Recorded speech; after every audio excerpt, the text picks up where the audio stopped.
Hello guys, तो हम लोग पढ़ने वाले हैं आज exercise 3.4।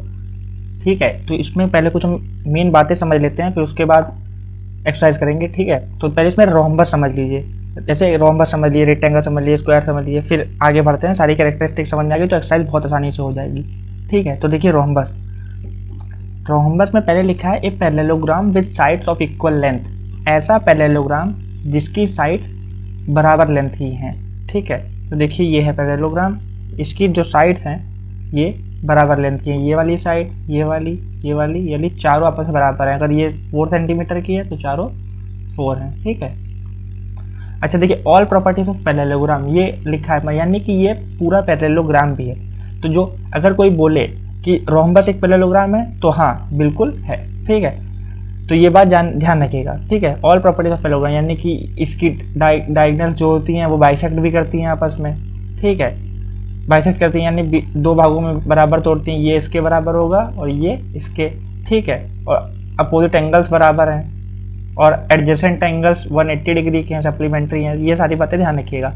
Diagonals are perpendicular to each other, यानी जो इसकी डायगोनल्स हैं, ठीक है, इसकी डायगोनल्स हैं वो परपेंडिकुलर है, यानी इसका जो एंगल बन रहा है वो 90 है। चारों एंगल जो बन रहे हैं 90 90 90 90। ठीक है, तो ये परपेंडिकुलर बाइसेक्टर है। ये एक एक्स्ट्रा क्वालिटी है रोम्बस की, ये बात ध्यान रखिएगा। ठीक है, तो जो एक रोम्बस है वो एक पैरेललोग्राम है, लेकिन पैरेललोग्राम एक रोम्बस नहीं है। इस एक्सरसाइज में यही खेल है, इस बात को समझिए। एक जो रोम्बस है वो पैरेललोग्राम है। ठीक है, वो पैरेललोग्राम है क्योंकि इसके अंदर पैरेललोग्राम की सारी क्वालिटी है, पर जो एक पैरेललोग्राम है वो रोम्बस नहीं है। क्यों? क्योंकि उसके अंदर रोम्बस की कुछ क्वालिटी नहीं है, जैसे कि उसमें परपेंडिकुलर डायगोनल्स नहीं है और उसकी सारी लेंथ बराबर नहीं है। ये बात सही है। चलिए आगे बढ़ते हैं। ठीक, एक काइट, ठीक है, काइट समझ लीजिए जल्दी से। एक क्वाड्रिलेटरल, एक सेकेंड, एक quadrilateral with exactly 2 pairs of equal consecutive side. इसका मतलब क्या है? जो कॉन्जिक्यूटिव साइड्स हैं यानी कि बगल वाली साइड, देखिए इसके बगल ये वाली, तो ये दोनों बराबर हैं, और इसके बगल ये वाली, ये दोनों बराबर हैं। इसमें ऐसा होता है काइट में कि जो बगल वाली साइड्स होती हैं वो बराबर होती हैं, 2 कॉन्जिक्यूटिव साइड्स आर इक्वल। ठीक है, diagonals are perpendicular to one another, यानी कि डायगोनल्स परपेंडिकुलर होती हैं। ठीक है, अच्छा, और कह रहा है one of the diagonal bisect the other, कह रहा है, और इसकी प्रॉपर्टी ये है कि एक डायगोनल दूसरी को बाइसेक्ट करती है, यानी कि एक जो है वो बराबर भाग में टूट जाएगी दूसरी के द्वारा। देखिए ये वाली जो डायगोनल है इसने इस वाली डायगोनल को 2 बराबर भागों में तोड़ दिया है। ठीक है, ये और ये बराबर दिख रहा है। ठीक है, तो और देखिए ये रोम्बस है लेकिन ये भी काइट जैसा दिख रहा है। क्यों? देखिए काइट की प्रॉपर्टीज देखिए, क्या इसमें काइट की प्रॉपर्टीज हैं। देखिए कह रहा है कि 2 कॉन्जिक्यूटिव साइड बराबर होनी चाहिए। ये देखिए इसके बगल ये बराबर, इसके बगल ये बराबर। कह रहा है डायगोनल परपेंडिकुलर होनी चाहिए, बिल्कुल परपेंडिकुलर है। ठीक है, और कह रहा है कि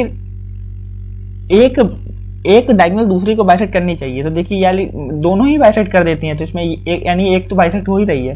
तो देखिए काइट की सारी प्रॉपर्टी रोम्बस में है, यानी कि रोम्बस एक तरीके की काइट है। ठीक है, यानी कि रोम्बस एक तरीके की काइट है। तो जितने भी रोम्बस हैं वो एक काइट है। जितने भी रोम्बस हैं वो काइट हैं। ये बात ध्यान रखिएगा। इसमें इस एक्सरसाइज में ये इसी चीज का काम है।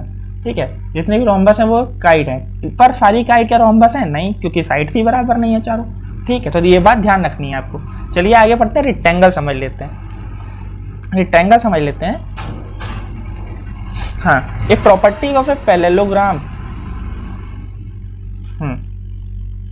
A rectangle is a parallelogram with equal angles. कह रहा है कि रेक्टेंगल एक ऐसा पैरेललोग्राम है जिसके चारों एंगल इक्वल हैं। अच्छा, मान लीजिए चारों एंगल इक्वल हैं, तो मान लीजिए चारों x डिग्री के हैं, x x x x। ठीक है, तो इन चारों को मिला के कितना आना चाहिए? इन चारों को मिला के आना चाहिए 360 डिग्री, क्योंकि एक क्वाड्रिलेटरल का टोटल सम होता है 360। तो यानी x x x x 4 बार x यानी 4x, 4x is equal to 360 है। तो x की वैल्यू कितनी आ जाएगी? 360/4 यानी कि 90 डिग्री, यानी चारों एंगल 90 डिग्री के हैं, राइट एंगल है। ठीक है, ऑल प्रॉपर्टीज ऑफ पैरेललोग्राम, यानी कि ये भी एक पैरेललोग्राम है क्योंकि इसमें सारी प्रॉपर्टीज पैरेललोग्राम की, यानी कि अपोजिट साइड बराबर है, पैरेलल भी है अपोजिट साइड, डायगोनल्स बाइसेक्ट भी करते हैं एक दूसरे को, और अपोजिट एंगल्स भी बराबर हैं। अपोजिट केस में तो सारे ही बराबर हैं, और सब वो एडजेसेंट एंगल सप्लीमेंट्री भी है, 90 90 जोड़ के 180 तो आता है। ठीक है, तो कोई ये वाली भी कोई दिक्कत वाली बात नहीं है। Each of the angles is a right angle, ये तो एक्स्ट्रा प्रॉपर्टी है, यानी कि एक रेक्टेंगल एक पैरेललोग्राम है, जो रेक्टेंगल है वो एक पैरेललोग्राम है, पर पैरेललोग्राम एक रेक्टेंगल नहीं, ठीक है। डायगोनल आर इक्वल, इसमें डायगोनल बराबर लेंथ की होती है, ठीक है, ये बात ध्यान रखना। अब आगे बढ़ा जाए, स्क्वायर, ठीक है, स्क्वायर समझ लेते हैं। देखिए a square is a rectangle with equal side. एक स्क्वायर एक इस तरीके का रेक्टेंगल है, स्क्वायर एक इस तरीके का रेक्टेंगल है, यानी कि रेक्टेंगल की सारी प्रॉपर्टी है इसमें, बस एक चेंज है कि इसकी चारों साइड सेम होती है। यानी कि कोई पूछे क्या है कि स्क्वायर एक रेक्टेंगल है, कहते हैं हाँ बिल्कुल है, क्योंकि भैया देखिए रेक्टेंगल की सारी क्वालिटी है इसमें, अपोजिट साइड भी बराबर है, अपोजिट साइड बराबर है ना, बिल्कुल बराबर है, डायगोनल बराबर है, बिल्कुल बराबर है, 90 डिग्री है चारों एंगल, बिल्कुल है। तो यानी कि स्क्वायर रेक्टेंगल है, पर रेक्टेंगल एक स्क्वायर नहीं है, ठीक है। अच्छा देखिए इस स्क्वायर की ये खासियत, all the properties of a parallelogram, rhombus and a rectangle, इसमें सारी प्रॉपर्टीज हैं पैरेललोग्राम की, रोहम्बस की और रेक्टेंगल की, ठीक है। तो यानी कि अगर कोई पूछे एक स्क्वायर एक पैरेललोग्राम है, जी हाँ बिल्कुल है, एक स्क्वायर एक रोहम्बस है, बिल्कुल है, और एक स्क्वायर एक रेक्टेंगल है, जी हाँ बिल्कुल है, ठीक है। लेकिन अगर कोई यही उल्टा सवाल कर दे, एक पैरेललोग्राम ये स्क्वायर है, नहीं है, एक रोहम्बस एक स्क्वायर है, नहीं है, ठीक है, क्या सारे रेक्टेंगल स्क्वायर हैं, बिल्कुल नहीं है, ठीक है, ये बात ध्यान रखना। चलो आगे बढ़ा जाए, देखिए एक्सरसाइज की तरफ बढ़ चलते हैं, ठीक है। अब हमसे पूछ रहा है कि स्टेट वेदर ट्रू और फॉल्स, के ट्रू और फॉल्स बताओ भैया, ऑल रेक्टेंगल्स आर स्क्वायर, कह रहा है सारे रेक्टेंगल्स स्क्वायर हैं, क्या पूछ रहा है, सॉरी फॉर दैट नॉइज, तो क्या सारे रेक्टेंगल्स स्क्वायर हैं, तो यहाँ पे बोलना पड़ेगा फॉल्स, क्या बोलना पड़ेगा, फॉल्स, ठीक है। क्यों, क्योंकि स्क्वायर है वो ऑल साइड इक्वल, क्योंकि स्क्वायर की देखिए यहाँ पे बोलना पड़ेगा फॉल्स, क्योंकि ये बात सही नहीं है, सारे रेक्टेंगल स्क्वायर नहीं है, सारे स्क्वायर रेक्टेंगल जरूर हैं, पर यहाँ पे कह रहा है क्या सारे रेक्टेंगल स्क्वायर नहीं। देखिए मान लीजिए कुछ रेक्टेंगल बनाता हूँ, ये रहा रेक्टेंगल, इसकी चारों साइड सेम है, ये स्क्वायर है लेकिन असल में रेक्टेंगल भी है, ठीक है, लेकिन ये रहा रेक्टेंगल, क्या ये स्क्वायर दिख रहा है, नहीं दिख रहा है, क्योंकि चारों साइड बराबर नहीं है, ठीक है। तो यहाँ पे लिखेंगे बिकॉज स्क्वायर है ऑल साइड्स आर इक्वल, ठीक है, स्क्वायर की चारों साइड बराबर होती है और रेक्टेंगल की जरूरी नहीं है बराबर हो, ठीक है। Rhombus are parallelogram, rhombus are parallelogram, कह रहा है क्या सारे रोहम्बस पैरेललोग्राम हैं, तो मैंने बताया था हाँ सारे रोहम्बस जो हैं वो पैरेललोग्राम होंगे, ठीक है, क्योंकि सारी पैरेललोग्राम की प्रॉपर्टी जो है वो रोहम्बस में होती है, ये बात ट्रू है, ठीक है। अगर हम लोग बेसिक सही से पढ़ें जो भी हम लोग पढ़ रहे थे, तो हम लोग को एक्सरसाइज करने में बहुत आसानी होगी, ये बात ध्यान रखिएगा, ठीक है। तो पहले बेसिक जरूर पढ़ा करिए, बुक से अपने पढ़ा करिए, आपकी बुक्स में एक लास्ट पेज है वो जरूर पढ़िएगा। All squares are rhombus, all squares are rhombuses and also rectangles, कह रहा है कि क्या सारे स्क्वायर्स रोहम्बस और रेक्टेंगल हैं, ठीक है, क्या सारे स्क्वायर रोहम्बस रेक्टेंगल हैं, तो हमने हाँ अभी पढ़ा तो था, जो सारे स्क्वायर हैं वो रोहम्बस भी हैं, रेक्टेंगल भी हैं और पैरेललोग्राम भी है, तो ये बात बिल्कुल ट्रू है, ये वाला भी ट्रू है, ठीक है, ठीक है। तो जरा इरेज कर देता हूँ, तो देखिए पहला था फॉल्स, दूसरा था ट्रू, तीसरा था ट्रू, ठीक है। All squares are not parallelogram, कह रहा है कि सारे स्क्वायर पैरेललोग्राम नहीं है, गलत, अभी तो हमने पढ़ा था सारे स्क्वायर रोहम्बस भी हैं, रेक्टेंगल भी है और पैरेललोग्राम भी है, तो ये नॉट गलत हो गया, ये फॉल्स हो गया, ठीक है। चलिए आगे पढ़ते हैं इसी के पार्ट पे। ऑल काइट्स आर रोहम्बस, देखिए रुकिए, कह रहा है ऑल काइट्स आर रोहम्बस, तो ये फॉल्स है, क्यों, क्योंकि भाई सारी काइट क्या रोहम्बस है, गलत, काइट की प्रॉपर्टी क्या है कि एडजेसेंट साइड इक्वल होनी चाहिए, बगल वाली कॉन्जिक्यूटिव साइड, पर रोहम्बस में तो सारी साइड इक्वल होनी चाहिए ना, तो रोहम्बस अगर यहाँ कहता ऑल रोहम्बस आर काइट्स तो ये बात सही हो जाती, पर यहाँ पे तो उल्टा पूछ लिया, तो ये फॉल्स है, ठीक है, हाँ तो ये फॉल्स है। अब कह रहा है ऑल रोहम्बस आर काइट, के लिए उल्टा पूछ रहा है, तो ये वाली बात ट्रू है, ठीक है, ये वाली बात पकड़ लेनी है, ट्रू है भाई। ऑल पैरेललोग्राम्स आर ट्रेपेजियम, के सारे पैरेललोग्राम जो हैं वो ट्रेपेजियम हैं, ठीक है, तो ये बात भी ट्रू है, क्यों, क्योंकि ट्रेपेजियम में क्या होता है, एक साइड पैरेलल होनी चाहिए, एक pair of opposite side parallel होनी चाहिए, तो पैरेललोग्राम में दोनों पेयर है, ठीक है, यानी ट्रेपेजियम की जो प्रॉपर्टी है वो पैरेललोग्राम में है, ठीक है, तो पैरेललोग्राम ट्रेपेजियम हो गए, तो ये बात बिल्कुल ट्रू है। कह रहा है ऑल स्क्वायर्स आर ट्रेपेजियम, अरे भैया जब पैरेलल, देखिए ये देखिए कितना मैच कर रहा है, देखिए पैरेललोग्राम अगर ट्रेपेजियम है तो स्क्वायर भी ट्रेपेजियम होंगे, क्यों, क्योंकि स्क्वायर पैरेललोग्राम है, यहाँ से लिंक हो जा रहा है, ठीक है, तो ये वाला भी ट्रू है, ठीक है। थोड़ा अपना दिमाग लगाइए, थोड़ा और मजा आएगा, ठीक है। देखिए अब समझिए, identify all the quadrilateral that have four side of equal length, ऐसा कौन कौन सा क्वाड्रिलेटरल है जिसमें है वो चारों साइड इक्वल लेंथ की है, तो पहला है रोहम्बस, पहला है रोहम्बस, अभी ये पढ़ के चुके हैं रोहम्बस, ठीक है, रोम्बस लिख देते हैं। चलो भाई पहला रोम्बस हो गया। दूसरा कौन सा है? दूसरा है स्क्वायर। ठीक है, दूसरा है स्क्वायर। और कोई है क्या भाई? और कोई ऐसा तो नहीं है जिसमें चारों साइड बराबर होती हैं। ठीक है, तो रोम्बस और स्क्वायर, ये पहले वाले का एक का आंसर ये हो गया। 4 राइट एंगल्स किस में है? तो सबसे पहले तो स्क्वायर तुरंत ही है ना, दूसरा है रेक्टेंगल। ठीक है, और कोई है क्या भाई? है और कोई तो नहीं लग रहा। ठीक है, तो इसके आंसर रोम्बस, इसके आंसर स्क्वायर रेक्टेंगल। ठीक है, चलिए आगे बढ़ा जाए। कह रहा है explain how square is a quadrilateral. कह रहा है कि भाई स्क्वायर क्वाड्रिलेटरल कैसे है। अच्छा, ये भी बताना पड़ेगा, चलो बता देते हैं। ठीक है, तो कह रहा है a square is a quadrilateral, it has 4 unequal length of side. ठीक है, कह रहा है भाई explain how square is a quadrilateral. कह रहा है भैया क्वाड्रिलेटरल कैसा है, क्योंकि भैया हमने बताया था क्वाड्रिलेटरल का मतलब क्या है, जो 4 साइड का एक पैरेललोग्राम सॉरी पॉलीगॉन वो क्वाड्रिलेटरल होता है। तो स्क्वायर में 4 साइड होती हैं बराबर, और वो एक पॉलीगॉन है ना। ठीक है, इस वजह से क्वाड्रिलेटरल है। लिखोगे because A square has a 4 side of polygon. ठीक है, स्क्वायर एक 4 साइड का पॉलीगॉन है, इसलिए वो क्वाड्रिलेटरल है। ठीक है, क्वाड यानी 4 होता है। एक पैरेललोग्राम, वो पैरेललोग्राम क्यों है? अच्छा, ये लो बनाया स्क्वायर, ये पैरेललोग्राम क्यों? बिकॉज अपोजिट साइड, और पहले लिखोगे, पहले पॉइंट में लिख देना, पहला पॉइंट अपोजिट साइड और पैरेलल। ठीक है, और दूसरा पॉइंट क्या लिखोगे? Opposite angles are equal, opposite angles are equal. ठीक है, और तीसरा साइड का पॉइंट क्या लिखोगे? Adjacent angle are supplementary. ठीक है, और चौथा पॉइंट क्या लिखोगे? Diagonal bisect each other. ठीक है, इतना सब लिख सकते हो, तुम्हारे बहुत चीजें हैं। ठीक है, अच्छा अब हम लोग जरा ये पढ़ते हैं कि how square is a rhombus. Rhombus कैसा है? तो ये इसमें भी यही सब लिख दोगे। ठीक है, देखो क्या लिखोगे? All sides are equal. ठीक है, रोम्बस में और स्क्वायर में दोनों में ऑल साइड इक्वल होती हैं। ठीक है, अपोजिट साइड्स वो सॉरी ये पैरेलल तो ठीक है, इसमें डायगोनल बाइसेक्ट ईच अदर। ठीक है, डायगोनल बाइसेक्ट ईच अदर दोनों में होता है, और diagonal perpendicular to each other दोनों में होता है, रोम्बस और स्क्वायर में। ठीक है, और भी चीजें लिख सकते हो कि ये पैरेललोग्राम वाली प्रॉपर्टी मैच करता है, लेकिन रोम्बस में ये जरूर लिखना है कि रोम्बस और स्क्वायर वाले में ये जरूर लिखना है कि ऑल साइड्स आर इक्वल। ठीक है, रेक्टेंगल में तो तुम्हें पता है ऑल एंगल्स आर सब वो राइट एंगल्स, और opposite angles are equal, opposite lines are equal, और एडिशनल एंगल सप्लीमेंट्री, ये सब इसमें भी लिख सकते हो। ठीक है, तो ये चारों बहुत ईजी है। चलो आगे पढ़ते हैं भाई। इन कह रहा है name the quadrilateral who diagonal bisect each other. अच्छा, ऐसा कौन सा क्वाड्रिलेटर जिसकी जो डायगोनल है वो एक दूसरे को बाइसेक्ट करती है, यानी बराबर भागों में तोड़ती हैं। अच्छा, तो इसका पहला वाला है name the quadrilateral who diagonal bisect each other. देखो पहला है कि रोम्बस होगा भाई, रोम्बस। रोम्बस में तो अभी हमने पढ़ लिया कि बाइसेक्ट करता है, और पैरेललोग्राम तो था ही। ठीक है, पैरेललोग्राम। ठीक है, और कौन सा था भाई? रेक्टेंगल होगा। ठीक है, रेक्टेंगल होगा, और स्क्वायर भी होगा, है ना, और कोई नहीं होगा, ट्रेपेजियम में नहीं होता। ठीक, तो रोम्बस, पैरेललोग्राम, रेक्टेंगल, स्क्वायर। ठीक है, ये बात ध्यान रखना। ठीक है, चलो आगे बढ़ते हैं, इसको रेज कर दिया। और are parallelogram are perpendicular bisector of each other. कह रहा है ऐसा क्वाड्रिलेटरल जिसकी डायगोनल परपेंडिकुलर बाइसेक्टर हो। परपेंडिकुलर बाइसेक्टर तो रोम्बस में होती है ना, और स्क्वायर में होती है।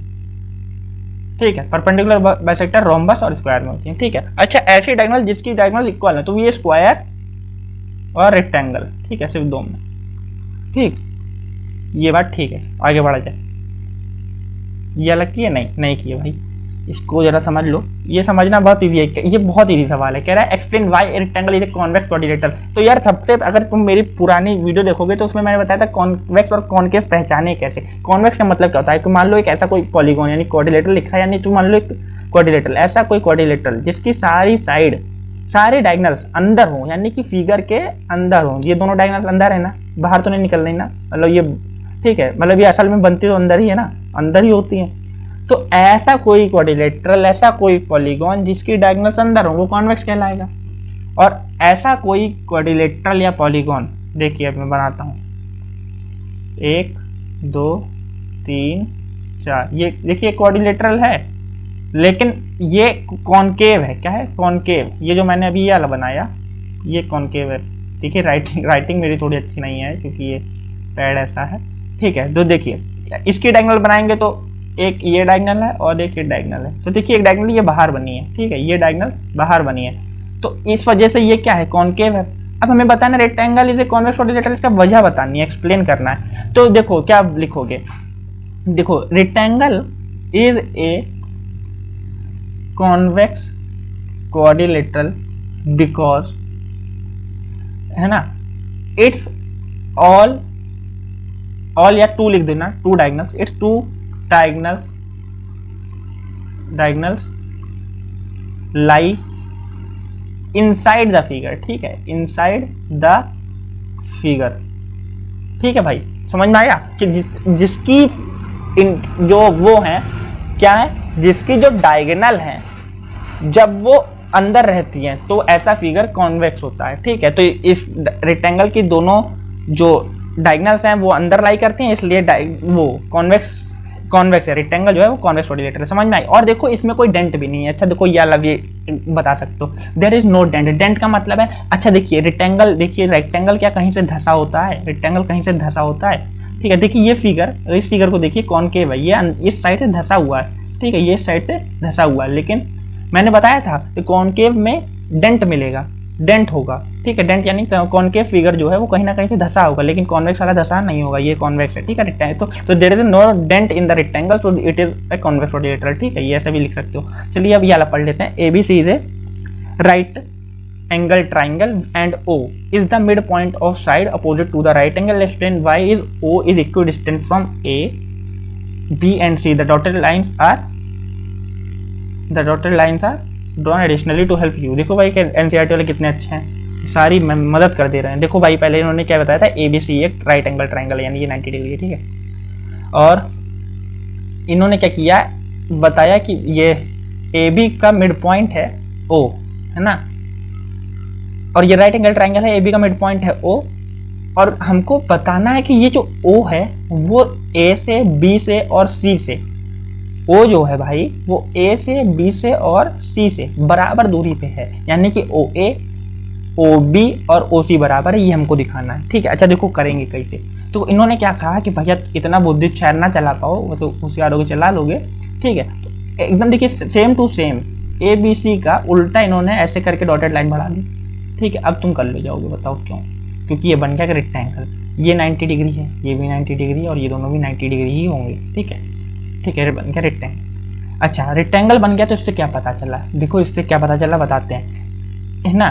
देखो ABCD इज ए रेक्टेंगल। ठीक है, ABCD रेक्टेंगल। अच्छा देखो, तो रेक्टेंगल की प्रॉपर्टी होती है कि उसकी डायगोनल बाइसेक्ट करती हैं बराबर भागों में। ठीक है, तो यहाँ पे क्या लिखोगे, OD is equal to OA is equal to OB is equal to OC। तो यानी कि यहाँ पे क्या लिखोगे, ये सॉरी हाँ, तो डायगोनल्स बराबर भागों में बाइसेक्ट करती हैं। तो इसकी देखो रेक्टेंगल की तो डायगोनल बाइसेक्ट बराबर होती हैं। तो यानी कि देखिए मान लीजिए AC जो AC डायगोनल है, AC डायगोनल वो किसके बराबर है, वो बराबर है BD के। लिख दो AC is equal to BD, तो यहाँ पे BD, क्योंकि वो diagonals of rectangle are equal. ठीक है, diagonals of rectangle are equal. ठीक है, अच्छा अब देखिए AC किसको इसको जोड़ के मिली है, बनी है OA और OC को, और OA और OC भी बराबर हैं। ठीक है, हाँ ठीक है, OA plus OC is equal to BD में क्या लिख दोगे, BD is equal to OB plus OD। ठीक है, OB प्लस OD, ये देखो भाई ये भी लिख दोगे, OA is equal to OC is equal to OB plus OD। ठीक है, अच्छा देखो अब यहाँ पे OA की बराबर क्या लिख दोगे, अब यहाँ पे OC हटा के OA लिख दो, OC हटा के OA लिख दो, क्योंकि भैया ये डायगोनल बाइसेक्ट होती हैं। ठीक है, OA plus OA is equal to, यहाँ पे OD हटा के OB लिख दो, OB प्लस OB। ठीक है, तो यहाँ पे क्या हो जाएगा एक, ठीक है, अरे मेरा 2OA is equal to 2OB, यानी 2 काट दो यार, यानी कि OA के बराबर OB आ गया, OA बराबर OB आ गया। इसी की जगह हम लोग OA हटा के OC लिख देंगे, तो क्या आ जाएगा, OC बराबर OB आ जाएगा। तो is equal to OC is equal to OB is equal to OA, इस तरीके से ये प्रूव हो जाएगा। ठीक है, अगर ये सवाल समझ में आया है तो बहुत बढ़िया बात है, वरना कोई कठिन सवाल नहीं है। हमको रेक्टेंगल मिल जाएगा, तो रेक्टेंगल की जो डायगोनल्स होती हैं आपस में बाइसेक्ट करती हैं, इसलिए ये तीनों आपस में बराबर होंगी। ठीक है, ये बात ध्यान रखना। अगर आपको बेसिक्स अगर अच्छे समझ में आता है तो समझ में आएगा। अगर ये वीडियो अच्छी लगी हो तो प्लीज़ सब्सक्राइब कर दो, लाइक कर दो, और अगली वीडियो के लिए तैयार रहना।